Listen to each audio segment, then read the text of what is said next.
Sino man ang resource person, dating Pangulo man o ordinaryong Pilipino, marapat tratuhin ng may paggalang, respeto at buong pagkilala sa kanyang mga karapatang pantao sa ilalim ng saligang batas natin. Yan na nga lang ang naging paalala ni Senate President Cheese Escudero sa mga kasama niyang mambabatas kasunod ng nalalapit na pagharap ni dating Pangulong Rodrigo Duterte sa ikakasandra war probe sa Lunes.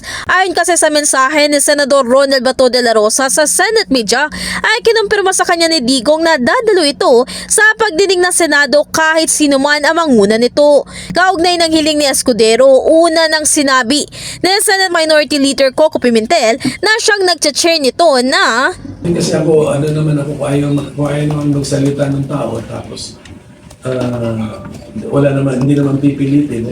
We have to respect it. samantala, wala naman ang nakikitang dahilan si Escudero para ma-cite in contempt order si Duterte. Lalo na't kung nagkakaroon naman umano na magandang palitan na mga pananaw.